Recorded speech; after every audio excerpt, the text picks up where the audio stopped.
minute recording. What time do we make it? Another 3 minutes. 3 minutes! And then we shall begin. 3 minutes.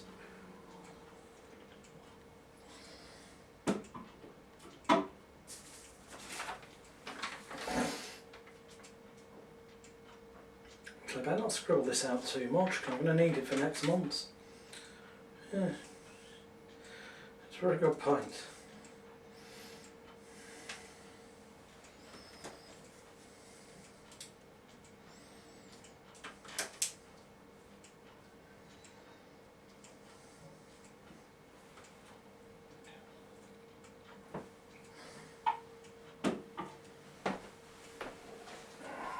Oh, that drop, stop moving.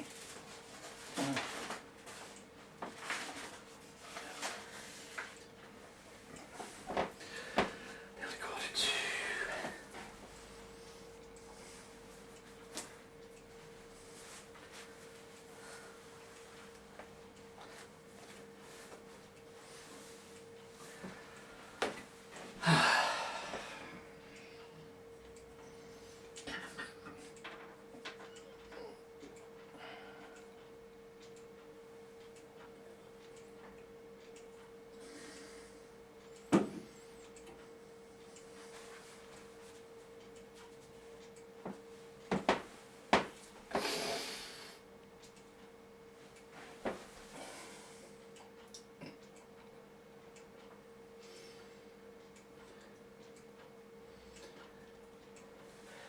Okay, on 1 minute warning. 1 minute. And then we shall begin day 2, session 2. Or session 4 out of the 8, depending on how you wish to look at it.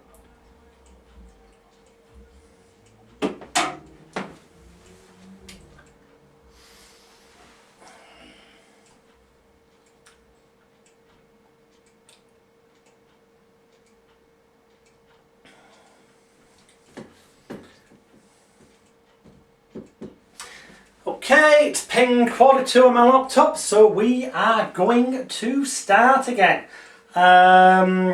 Needless to say, if anyone's still in the toilet or something, you'll just have to watch the replay when it goes into the group tomorrow, which it will do.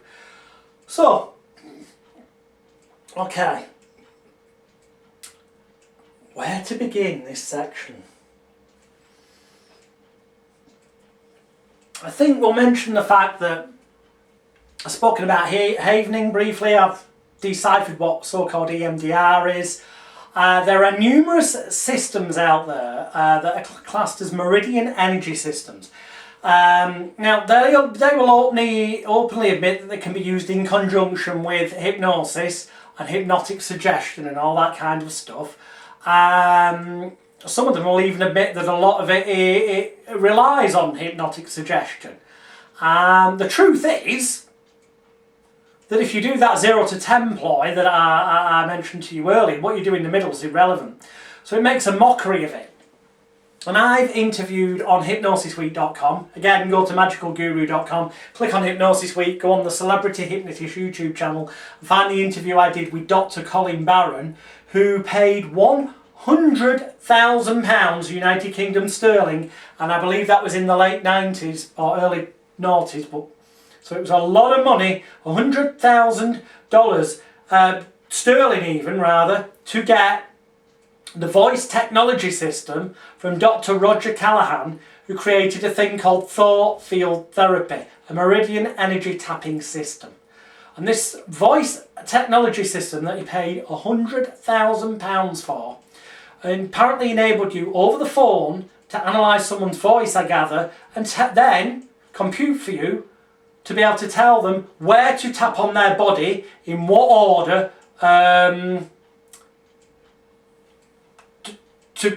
to deal with the issue, you see, essentially. And you'll see me on that interview blatantly say to him, seriously, £100,000 sterling to buy a box of wires that's nothing more than a placebo effect. Again, if you study body language, well worth watching, you'll see that I'm right. what you do in the middle is bullshit. But I do a thing quite often, certainly for TV and media stuff, that I call CMT again, but not complete mind therapy. This is complete mind tapping, okay? Now, some of this you will see better on the replay video tomorrow that will go in the group, because one of them will be the one camera that's in my office, where you can see on the camera in my office down to kind of just above my belt on my trousers, whereas on this webcam you can only see to here. So you'll just have to imagine you can see me tapping my belly button. But I use a system called complete mind tapping after studying EFT, emotional freedom technique, TFT, thought field therapy, and all the other forms of meridian tapping systems that are out there. I've studied them all, tried them all, taken the best from each, put it together. I've come up with complete mind tapping. The advantages it has are this. You're going to learn it now 100% free of charge. So it saves you potentially £100,000 on voice technology from TFT. The advantage of it is you do not need to work out what algorithm, as they call it, so it's fancy words and sounds impressive and scientific, what algorithm, or rather what order of places to get the person to tap. Whether they're on the telephone, over Skype or Zoom, or we're live with you in person, you're only ever going to get them to tap in the same places, and they are easy to remember. I'll kind of take you through it. You know what I'm actually going to do for the sake of this? Give me a couple of moments and I will be back. I'm just getting the step ladder.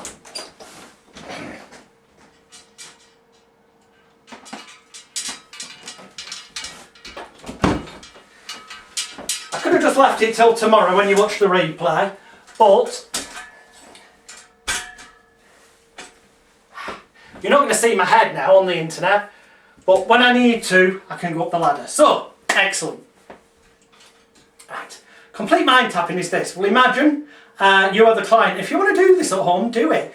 Well, you can do it because it genuinely will work. This is one of my more serious things, because it's got, you know, we're dealing with meridian energy points in the body that with acupuncture they put needles in, but if you tap them roughly in the right area, it can have a bit of a stimulatory effect, cause a little bit of a chemical release in the body, that when that feeling of feeling good happens, you can anchor that to your words that you're giving, your suggestions, your hypnotic commands, so that then something they're genuinely feeling, the chemical release, becomes reality because of the psychological idea. They believe it's a genuine change happening. The moment they believe that, then it becomes their reality, like we've explained before.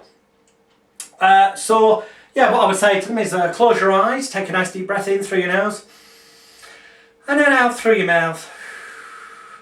And just get a sense and a feeling of that issue, at the worst it was in the past, the worst it's ever been, when it really, really bothered you.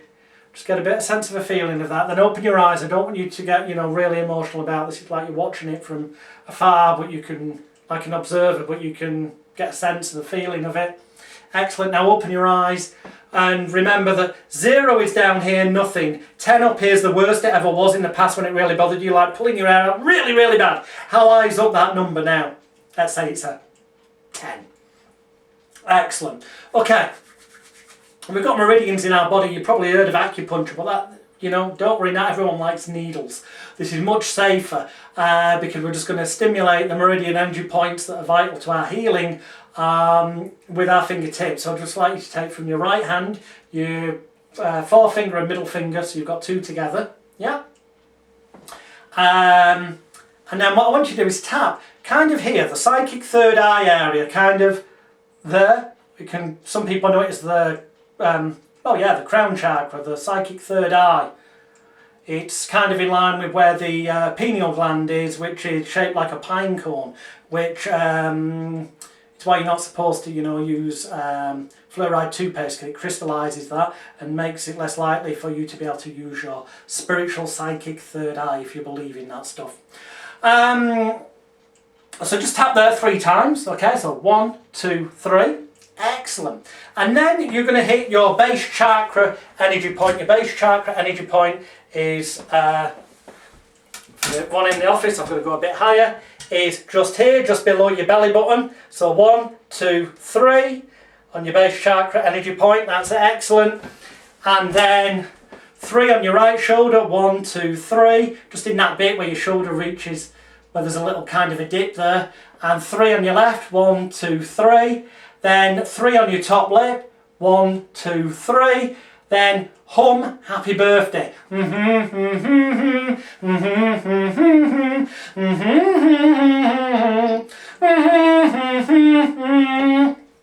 Excellent, we've done that once, we've got to do it 2 more times, so let's do this a bit more rapidly. Psychic third eye, 1, 2, 3. Base chakra, 1, 2, 3. Right shoulder, 1, 2, 3. Left shoulder, 1, 2, 3. Top lip, 1, 2, 3. Hum.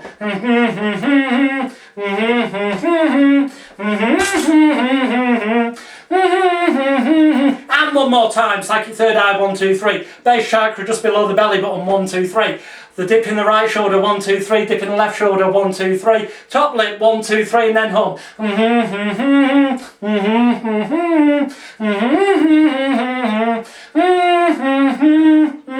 Take a nice deep breath in through your nose.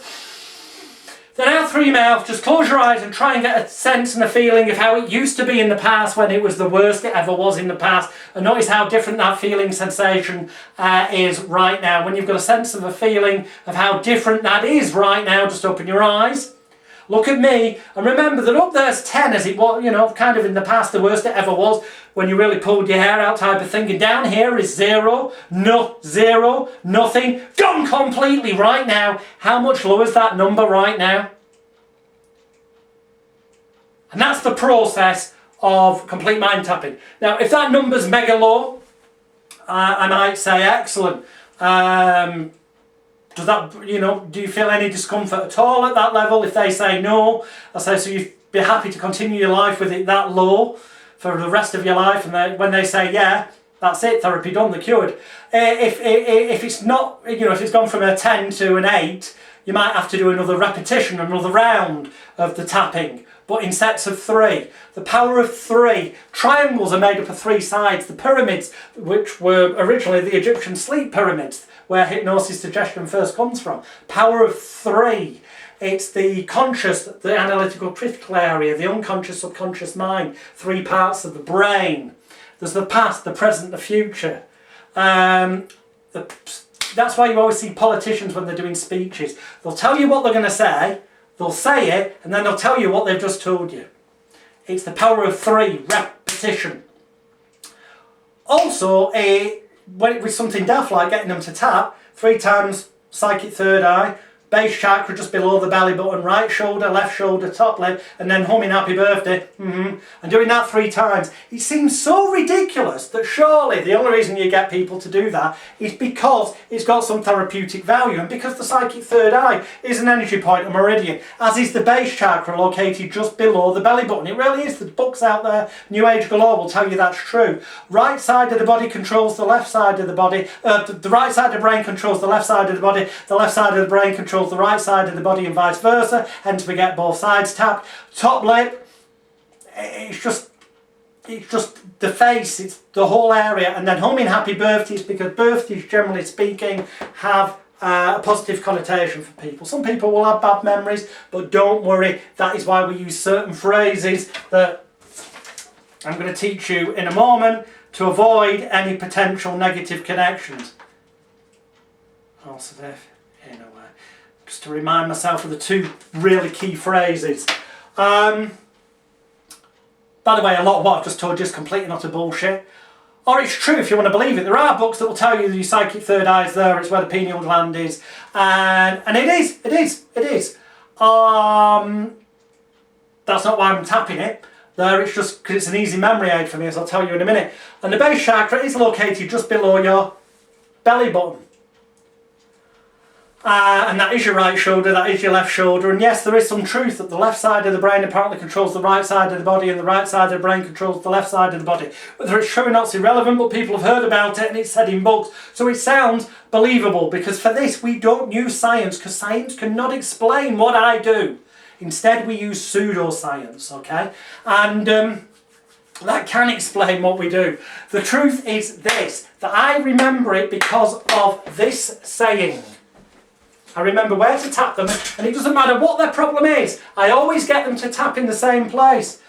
They don't know that. They think I take a few moments to go, okay, with that issue you've got, the best thing to do would be to tap here and here. They don't know that the last client I saw had a totally different problem and I get them to tap in the same place. They perceive it as though I've prescribed, if you like, a unique algorithm for them. If they've read any of these wanky books on meridian therapies, they don't know. What they don't know can't hurt them. In fact, it can only help heal them because it makes them believe that something special is taking place.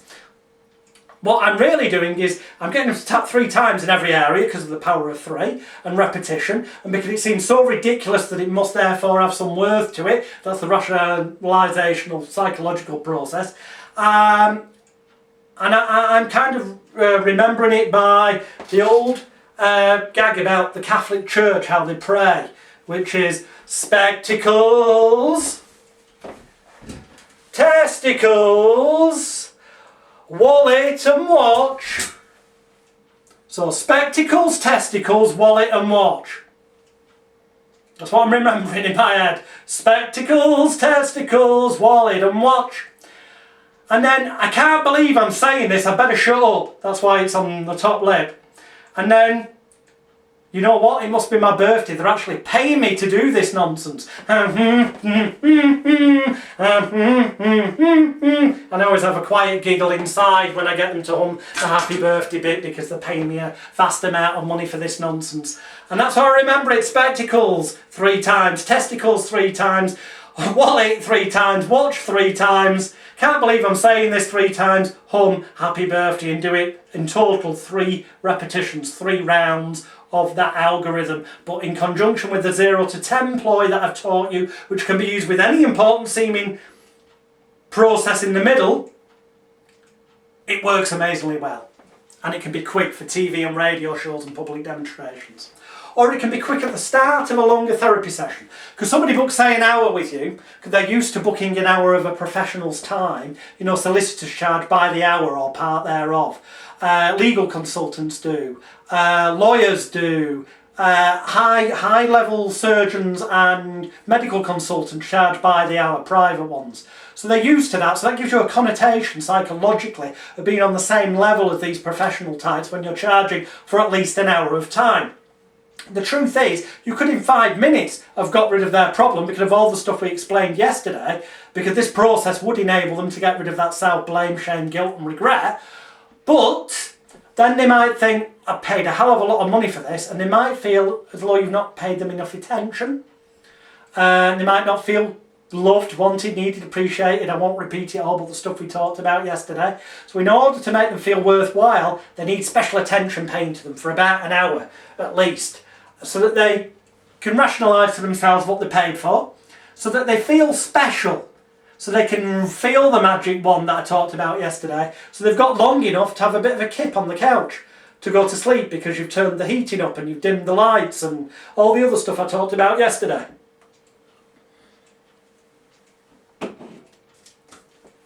So the process in the middle, whether it's EMDR, which I've taught you the core essence of, or tapping therapy, I've taught you my version, complete mind tapping, it works.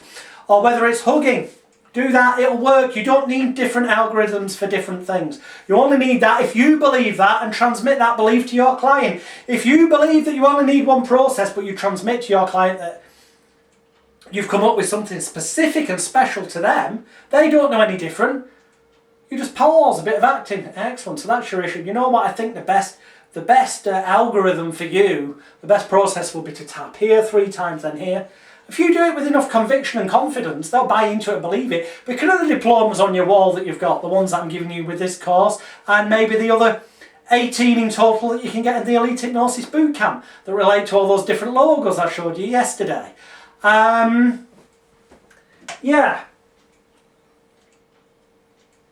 Those phrases, though. So at the beginning of the session, it can be the proof to them that you've taken the issue that was high numbers, gone down to a lower number, and then you can say to them, which means that, look at that, you've gone from a 10 to a 6 already in a few minutes. Imagine how easy this is going to be within the next 45-50 minutes that's left of the session for you and us together to bring that down to a 0, exactly where it's gone completely and perfect for you. That makes sense, doesn't it, yeah? And you nod as well, and they go, yeah, it does. They're accepting the fact that that reality You're future pacing them. That reality will happen. It's logical because they've seen some evidence already.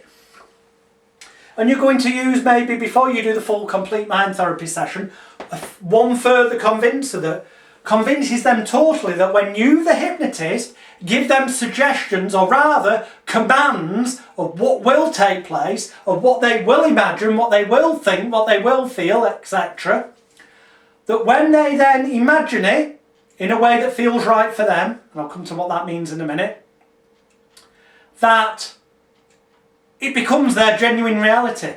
And the reason they will not bother to resist or question that on the critical faculty analytical area will be bypassed, the so-called, if you like, nightclub bouncer of the brain that's stopping people getting to the computer hard drive in case they might damage it, where in actual fact we're going to wipe the bad stuff out, put good stuff in, and antivirus software for the brain in.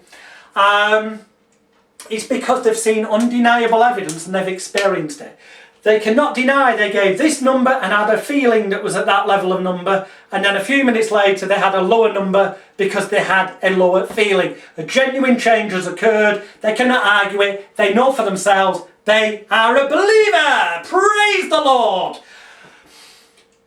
As they will be more so when you do something such as this. I'll try and do it. It's a little bit awkward for me because on this camera, you'll see it better on the other camera on the replay, but on this camera, you're only getting me to here, whereas if you saw my waist, it'd be better, which you will tomorrow. But if you listen to my words, it should make sense. A convincer I use with clients, unless they're in a wheelchair, although I might even use it then. It's just that they would have to do it while they're obviously sat down. Couldn't use this with someone who's got no arms. That's about the only limitation. Is I would say to them, okay, what we're going to do is a little bit of an experiment. I just want you to see for yourself how powerful your intelligence, imagination and concentration is, and how effectively and rapidly your powers of mind, this is buttering them up, making them feel good, all the stuff we talked about yesterday, can create instant, genuine, long-lasting changes in your body and your mind and your life. Okay, that makes sense, yeah? Because if we can do that now in the space of a couple of minutes, so that you tangibly can see a genuine change take place, something that you once thought would be difficult or impossible to achieve, genuinely proves itself to be so ridiculously easy, that then you'd know, wouldn't you? You'd have total faith and confidence that the work we're going to do here today together will be 1,000,000% successful for you, yeah? And when they say yes, it's that therapeutic contract. They're buying into it more. Arguably, it's eyes open hypnosis. Especially it will be when they have their moment of confusion and disorientation, which they will have in a few moments' time. That moment where the critical faculty analytical area will go, I fucking give up. I don't know what's going on. This is like a miracle. At which point, arguably, their eyes open hypnotized, even before you get them to lie down on the couch or sit in the chair. And I say to them, okay, excellent, take your right arm. That's this one, for those people watching. Your right arm, if you want to join in and do this at home, it's your right arm. Take it, place it out in front of you like so. Then make a fist, but please do not hit me, okay? That's excellent. Then place your thumb up in the air. That's wonderful. What I'd like you to do is stare directly at your thumb. Put your feet together so they're touching, feet side by side, toe to toe, heel to heel. If you do what I've just told you verbally, you will be stood the same as me, with your feet together, side by side, heel to heel, toe to toe. And what you're going to do is your arms outstretched, your right arm outstretched in front of you all the way. Your thumb stuck up in the air. You're going to stare directly at your thumbnail, the back of your thumbnail. And on the count of 3, what I want you to do is turn in what will be for you, as you're looking at your thumb, a clockwise direction, okay? And you're going to turn, move your arm, and follow your thumb with your eyes and your head as far as you can in a clockwise direction until it becomes the least bit uncomfortable. This is not about proving what kind of a Superman or Superwoman you are. I don't want you hurting yourself. The moment it becomes the least bit uncomfortable, I want you to stop it. But the key thing is that when you do turn your right arm, staring at your thumbnail, in a clockwise direction on the count of 3, I want you to do so that you are keeping your feet together, heel to heel, toe to toe, your legs together, and that you're rotating just at the waist. So you're not moving your feet or your legs, you're just rotating at the waist, and go as far as you can until it becomes the least bit uncomfortable. On the count of 3. 1, 2, 3, following your thumb with your eyes, going further and further and further, following your thumb with your head and your eyes, stopping the moment it becomes the least bit uncomfortable, and then look past your thumb and remember what you can see in the distance. For me, it's a black line on this, between the 2 pieces of wood, and then follow your thumb back with your eyes. Excellent. Then just close your eyes down and take a nice deep breath in through your nose. And then out through your mouth. In through your nose. And out through your mouth. And now in your mind's eye, I'd like you to just imagine in a way that feels right for you that it's almost as if you can see an image of yourself doing what you did before. Okay? It's almost as if you can see yourself stood there, heel to heel, toe to toe, legs together, rotating only at the waist with your arm outstretched, looking at your thumbnail as you turn your right arm and your thumb in a clockwise direction. As you do that in your mind's eye, I'd like you to imagine doing that, following your thumb with your eyes, just like you did before, and going further and further until you get to that point where before it felt a little bit uncomfortable. But in your mind's eye now, I'd like you to realise that as 100% total reality is you use your powers of intelligence, imagination and concentration effectively, as I'm sure you will. You can find that in your mind's eye now that you feel no discomfort whatsoever. In fact, something you once thought would be difficult or painful in the past to achieve is right now in your mind's eye proving itself to be so ridiculously easy that it's almost laughable as you amaze yourself in your mind's eye and see yourself going much further than you did before, moving your arm and your thumb much further in the clockwise direction to the right, following it with your eyes, going further and further in your mind's eye, and tell me when you've gone further in your mind's eye and feel fantastic about it.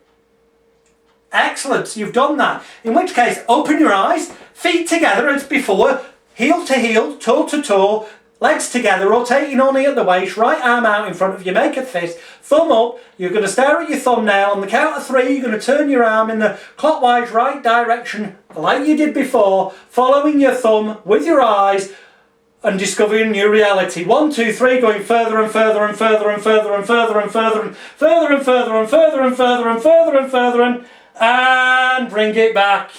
Now I hope that was visually obvious. I'll do it again to people, but I've gone one hell of a lot further there, and if I didn't know how it worked as a client, I'd think, what the fuck's just gone on? Before, I was kind of seeing the black bit on the background, and then this time I was able to pass my thumb, see all the way over here. What the frigging hell happened? It felt so much easier the second time. Okay, it's a trick, it's a scam. You're going to love this. But it's presented to them like anything I present, as though it's down to, I suggest things with my words, you, the client or volunteer, imagine them and use your powers of mind effectively, and when you do, your outcome, your reality will be changed. So that when you then get some genuine tangible evidence that something is different than it was before, your critical faculty, analytical area can only go, telling the bloody truth. I'm not needed here. This person said stuff. If I choose to imagine it, it becomes my reality. And the moment they believe that, then the suggestions you commands you give them will become their reality. The scary part is that if they believe you enough, just like a cult leader can get people to be their sex slave or to kill other people, you genuinely can make people do things against their will with the basic principles of psychology I'm teaching you here. I hope that you will only use them for good, ethical, moral means with positive intent to help people. I take no responsibility for those that may not. Okay, so what's going on? Was it a miracle use of words? Well, a little bit. There were some wonderful phrases in there that are great to learn as a therapist, that are adaptable to many situations, which I will cover in a minute. But what's really happening is this. Yes, they are genuinely stood, feet together, toe to toe, heel to heel, legs together. They are genuinely just rotating at the waist, okay? And they are with the right arm out in front of them looking at the thumb. Here's the thing, though. Play the video back when it's in the group tomorrow. That way I don't have to waste loads of time now. And you will see that the first time I said stare at your thumb, and on the count of 3, move your arm in the right clockwise direction and follow your thumb with your head and your eyes. And stop the moment it becomes the least bit uncomfortable. So I'm going to do that. I'm going to follow my thumb. I have to move this way a bit because I've got a wall in the way. But I'm going to follow my thumb with my head and my eyes. And you know what? I get to that black line again. And I can't go any further. You know why? Because my neck won't go any further, my head won't go any further. I'm not a fucking owl. I'm a human being, as the clients are. There comes a point that if they're following their thumb nail in the clockwise direction with their head and their eyes, and they're only going from the waist because they're keeping their feet together, they're following the thumb with their head and their eyes, they have to stop because they can't move their head any further. And for me, that's that black line. But the way it's been presented, they think that they've just stopped because it became a little bit uncomfortable, which implies they could have gone further. No, they couldn't, not doing that, unless they were an owl, because there comes a point where you can't move your head any further. The middle bit's just visualisation, getting them to imagine the idea of doing it, and that's why we use the phrase, it's almost as if you can imagine in your mind's eye. The reason I use the phrase, it's almost as if, is because if they're not a person who sees things clearly in their mind, or thinks they don't, or sees things in black and white rather than colour, or doesn't see things at all, rather is one of those people who perhaps says it to themselves. So you say imagine something in your mind and they verbalise it, or, you know, it's different for everyone. But by saying it's almost as if, means whatever they do feels right for them. Especially when you follow up that phrase, it's almost as if, with the phrase, in a way that feels right for you. It means they can't get it wrong. Whatever they do is what you expected. There's no resistance. And the fact is anyway, this is just an important seeming ritualistic process. It's just to convince them that when you say things and they visualise it, that it will become their reality, so that when they get the result in a minute of going much further and thinking, how the frig did that happen, they attach it to the fact they visualise what you said. It isn't, it's because of the way you get them to do it the second time, because when you get them to open their eyes, they're still stood, feet together, heel to heel, toe to toe. They still put their arm out in front of them. They still look at the back of the thumb. But you say to them on the count of 3, I want you to do just as you did before. I want you to follow your arm in the clockwise direction, staring at your thumbnail, and follow it with your eyes as far as you can. Now you know, because we've done it recently, that actually the first time we told them to follow their thumbnail with their eyes and their head. We're now reframing it and creating a false memory to them, which after the event will just remember that they did it the same way both times. Trust me, they do. And you go 1, 2, 3, start going that direction, following with your eyes. You can go further and further and further and further and further and further. Yes, I can. My head's still in the same place as it was last time, but guess what? My eyeballs could move, as my arm always could have done. So it's nothing special. That's one element. And the other element is the first time they warmed up the muscles of their body when they did the twisting exercise. The second time, as with any stretching exercise, they can do it a bit more because the muscles and the joints are already warmed up. But they come to the conclusion that you, the hypnotist, said things, they visualised them in a way that felt right for them, and boom! They had a new, genuine, tangible reality, which removes all resistance, all doubt, and makes them truly believe. Praise the Lord, hallelujah! And that, which I call the eyes follow the thumb convincer, which I teach in great depth in the fast track hypnotherapy course that you've got free access to. Oh, we've covered tapping systems, so I can cross that off the list. Yeah, the phrase is, it's almost as if, and the phrase, in a way that feels right for you. You could waste loads of time finding out what the client's sensory representational system is, as NLP calls it. Whether they're visual, auditory, kinesthetic, olfactory, gustatory, that's whether they see things, hear things, feel things, smell or taste them. You could, and then you're supposed to talk in terms of them, you know. Someone who says, Oh yes, I see what you mean. Yes, that paints a much clearer picture, is obviously very visual. If you're talking visual terms, apparently it's supposed to have more impact upon them. Or someone who says, yes, I like the sound of that, hey, that's got a nice ring to it, is auditory, and you're supposed to talk in those terms to kind of influence them more in persuasion. I think, frankly, that's bollocks. You can do it if it gives you some sense of confidence. And I think that's all it does, especially with these covert hypnosis courses and seduction and stuff. I think it just gives the person a sense and a feeling that they've learned something special, they've got some kind of power, and it gives them a bit more confidence to do what they could have always done, which is just to open their mouth, be nice, and have an intelligent conversation with the opposite or same sex, whatever turns you on. But, and I've had a mental block there. But yes, you could do that, or you could just go, fuck it. Let them fill in the blanks for themselves in a way that feels right for them. So give them whatever suggestion, but before you do, say it's almost as if. Then give them your suggestion or visualisation, and end up by saying in a way that feels right for you. That way, it's almost as if means if it's not glorious technical, or it's not black and white, or they're talking to themselves rather than visualising, that, well, it's almost like what you said. So they never feel it's wrong, it's working, it can never fail.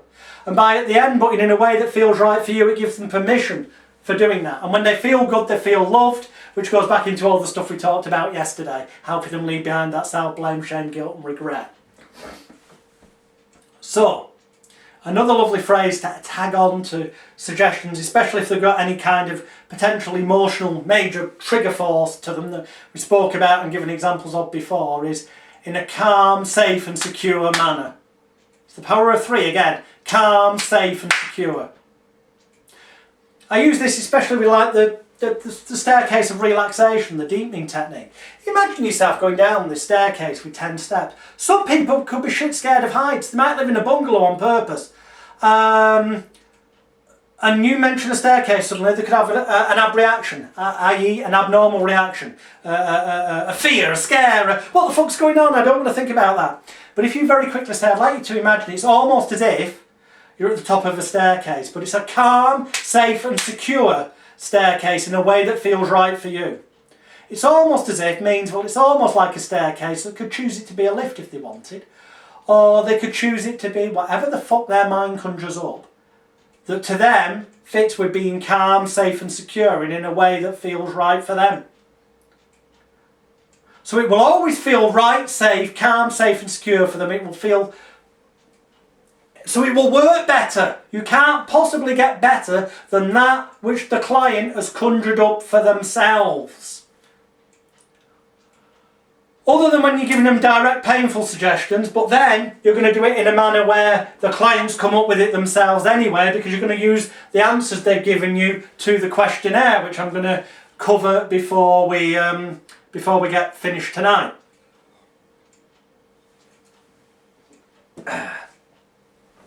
So, important phrases. Remember those. It's almost as if. Give you a suggestion. In a way that feels right for you, that's calm, safe and secure. And when you look at the non-specific complete mind therapy treatment script that's in the downloads that I've given you access to, you'll see I use those phrases a hell of a lot for exactly the reasons that I've just explained. But they're in there at the right times for maximum impact to allow the client to fill in the blanks for themselves in a way that's right for them, feels calm, safe and secure, so it avoids abreactions and that avoids resistance, which leads to acceptance and belief and change of perceptions and reality, because they're already convinced by their thumb having gone further at the beginning of the session and by the number going down either through tapping or eye wiggling shite or having a hug or whatever you choose to do. The ones I'm giving you as examples are what I've used on and off for the past 30 years. Genuinely. You don't need lots of tools in your toolkit. Fucking therapists that go, I'm going on another seminar to add some more tools to the toolkit. Well, you're going on a seminar because you're a fucking dickhead who wants another piece of paper on the wall. You want bits of paper? 18 of them that are fully accredited, endorsed, approved and accredited by the United Kingdom Board of Clinical Hypnotherapy, the Mindcare Organisation UK Limited, International Practitioners of Holistic Medicine, Personal Development Associates USA. I could go on. They're approved, endorsed and accredited by a whole bunch of companies. You can get cheap insurance. There's no yearly fees. Just join the Elite Hypnosis Bootcamp. Well, the discount's there till midnight this coming Wednesday. And hey, you've nothing to lose because it's got a full 1 year 100% satisfaction money back guarantee that no other hypnosis trainer on the planet has got the balls to offer you. Because it's a guarantee that says you will earn at least £12,000 or $12,000 or 12,000 euros more bottom line profits, not turnover. Turnover's vanity, profit sanity. More profit within 12 months of joining the Elite Hypnosis Bootcamp from your hypnotic skills than you did in the previous 12 months before joining. And given that till midnight on Wednesday you can get in for 197. Most of you are already in the bootcamp anyway, so please don't join again. But the ones who are not, for 197 till midnight on Wednesday, that will never be repeated. You can earn that back with your first therapy session. Anyway, power of 3. We covered that. I noticed that's on my list and I've not put a line through it. The repetition. Like the stage hypnotist, your hands are locked, glued, welded, cemented, bolted, fixed together. It's either the power of 3 or 2 lots of 3. Because it's bang, bang, bang. It enforces in those suggestions. You're saying the same thing, but in several different ways. Locked, glued, welded, cemented, bolted, fixed. It works. Repetition is the trade of the hypnotist.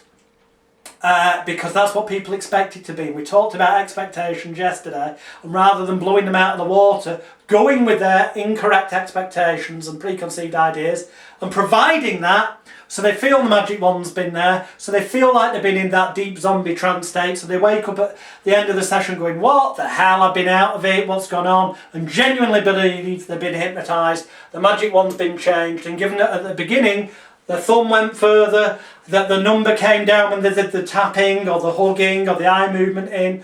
There's only one logical conclusion to them. They're cured! Praise the Lord! They can leave your office and leave all that self-blame, shame, guilt and regret behind with you. The baggage, emotional baggage, left with you. They've got the excuse and the permission, the context and the safe environment to do what they could have always done for the fucking selves.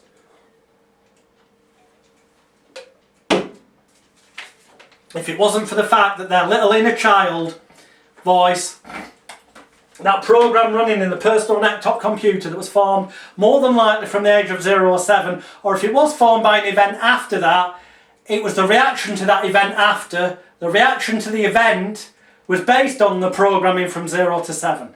So if they didn't feel fully loved, wanted, needed, appreciated, cared for, cherished and valued, if they didn't develop 100% levels of self-confidence, self-esteem, self-image and self-control, thus didn't create perfect levels of self-worth, self-love, okay, then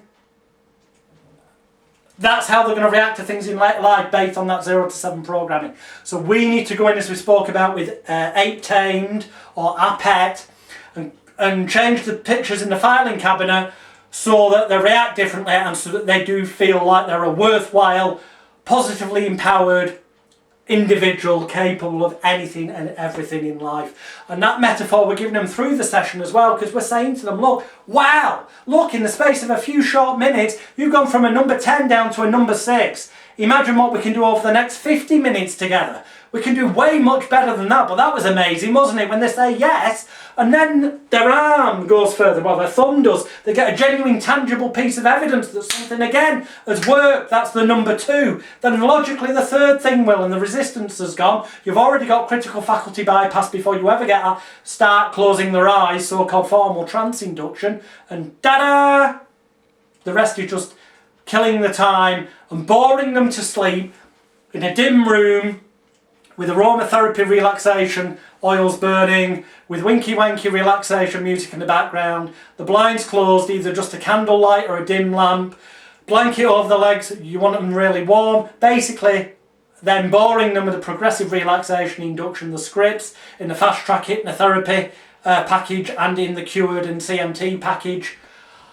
I'll cover it briefly before the end of this course, but It bores them to sleep over a period of about 15-20 minutes. Then you give them the suggestions, because there is some evidence out there in the world that when we're asleep, sleep learning can work. That stuff can still, be, people in comas can still hear things and stuff. I don't care whether that's true or not, but if there is some truth in it, maybe, possibly even a little glimmer, then it behoves us to read the rest of the script, because it could still go into their mind and have another therapeutic level. But the truth is, even if we didn't, they'd think we had when they were brought round and thought they'd been in the zombie state, and that's all that matters. What they believe changes their reality in a split second. Really, really, really does. Okay, this next little technique I'm going to teach you, the way I teach it, I genuinely believe it's mine. I've not seen it in any books. And believe me, I read books going back to the 1800s on mesmerism, magnetic therapeutics, as it was once called, suggestive therapeutics, and a whole bunch of other winky-wanky names it used to be called, before it ever became hypnosis. And yes, I'm telling you now, this is in a book called Hypnotherapy by Dave Owman. It's a green cover or a blue covered book. You don't need to waste money buying it, because the only bit that's really of worth in the book is what I'm about to teach you. And in fact, I'll teach it you better than Dave Owman does in the book, because I'm not even sure Dave himself realised what a powerful technique he'd latched upon. Or maybe he did and he purposely kept it back for himself, because Dave Owman was a stage hypnotist in music hall times before he was a hypnotherapist teaching doctors. But in his book, that was meant originally for emergency staff in emergency rooms, it relates his tale of somebody showing up with severe burns and they were in extreme pain. And he had to act in seconds, less than a minute, to help with hypnotic techniques to lower that discomfort rapidly for the individual. And he would go up to them and he'd immediately find out the name. What's your name? Excellent, John. What's your favourite hobby? Do you do any sports? Is there something you particularly like doing? In this example, they might say, I love playing tennis. You say, John, close your eyes. Think of the best ever tennis match you've ever had. Imagine it's almost as if it's in glorious technicolor. Notice how good it felt when you scored. Another point. See all the things that you really enjoy about tennis, yeah? Does that feel better? In that split second, he's kind of got to say yes, and the authority figure's pattern interrupted. What the hell's going on? What's this nonsense? So you kind of go, well, yeah, a bit. Why? Because just so long as you continue playing tennis in your mind's eye at all times until I tell you otherwise, you'll realise that the discomfort you're feeling reduces rapidly with each second that passes by.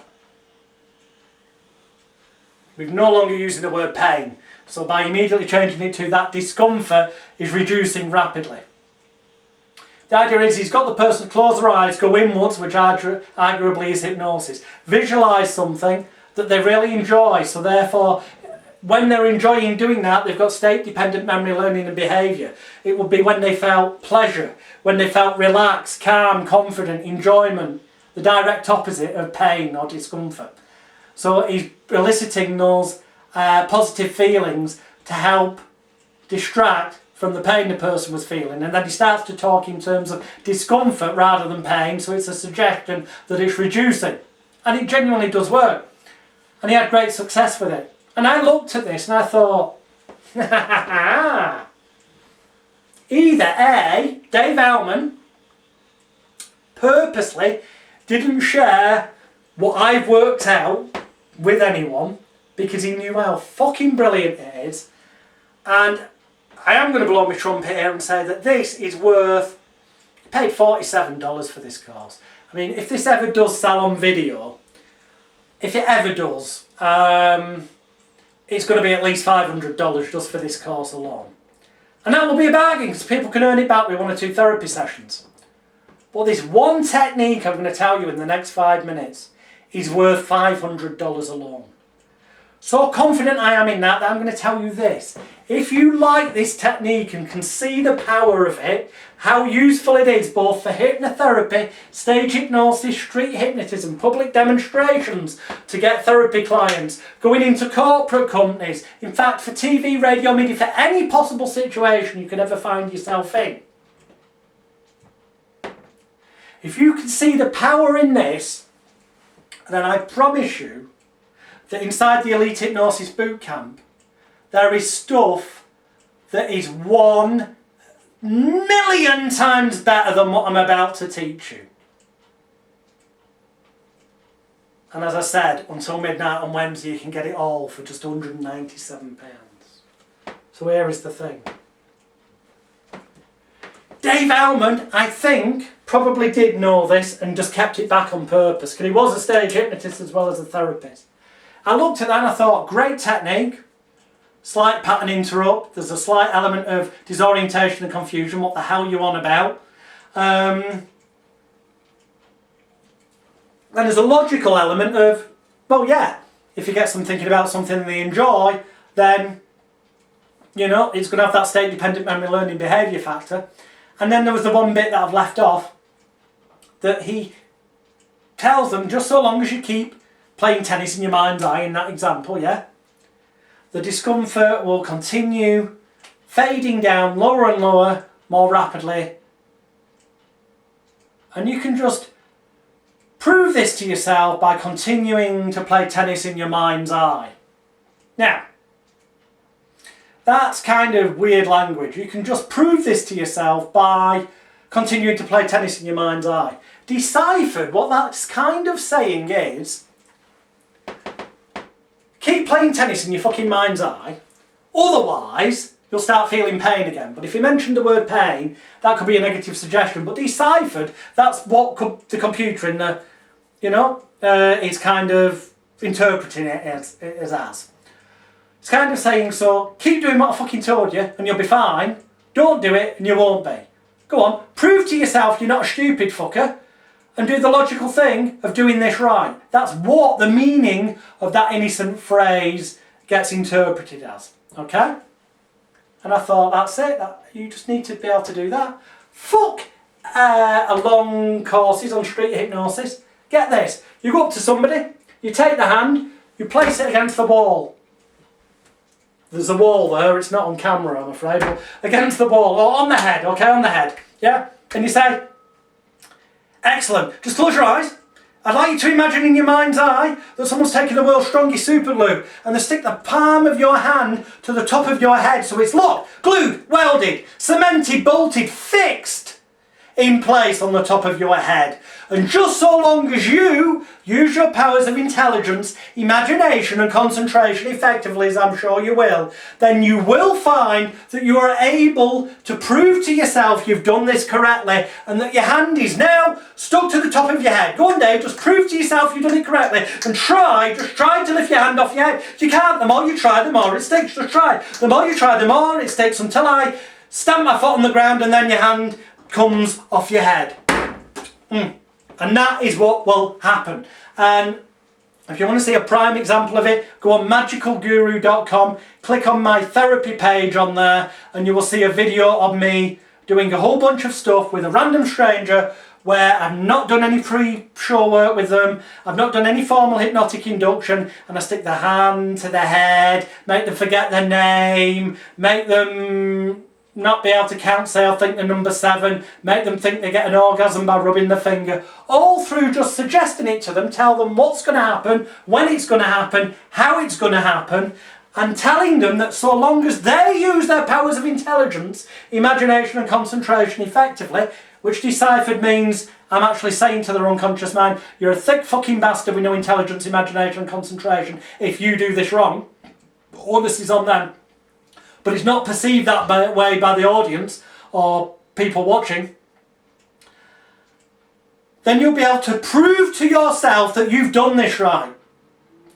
Which means if they do it wrong, the audience don't think you've cocked up, they think the volunteer has, which means you can never fail. And when you know you can never fail, you can have extreme confidence, and that extra confidence will be transmitted to the person and make you a more powerful hypnotist immediately because of that positive intent and the fact that you know you can't fail, you're not worried about it, because the only person who can look daft is them. And then Almond's wonderful phrase, just prove to yourself you've done it correctly. Just prove to yourself that you can't say your name. Go and try and say your name. It's on the tip of your tongue, but you can't say it. Don't matter what it is. It can be the legs stuck to the floor, the hands are locked together, the hands stuck to the lamppost.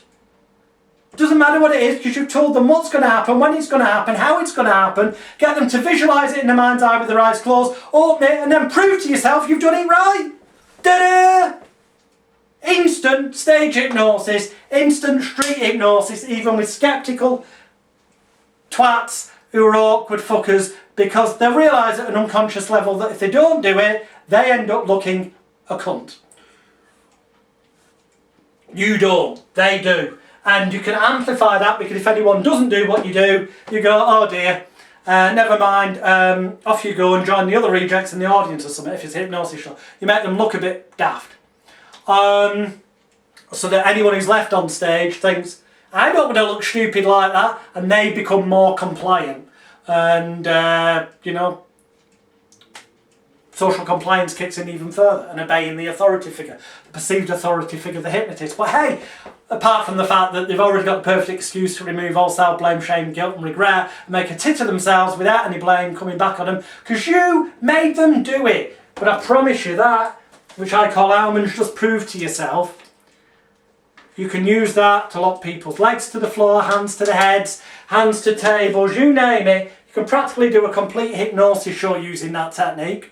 It won't look quite as clean as a conventional hypnosis show, but you know what, to another hypnotist, but to the audience, they'll be as impressed as anything. I know, because I've done it when I've been having a bad night with shit volunteers.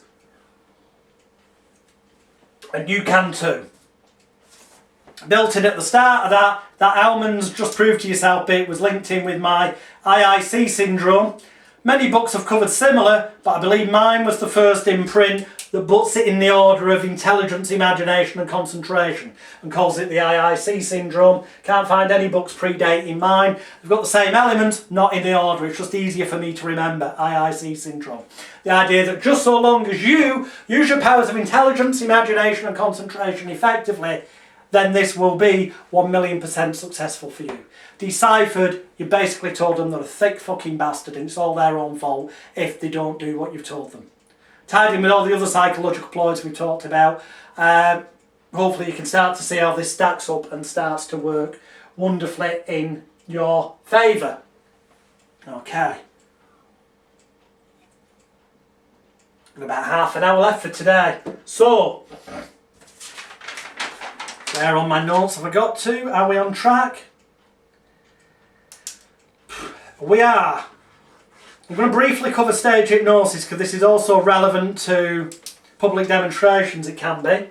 And the psychology behind it ties in with everything else I've told you about.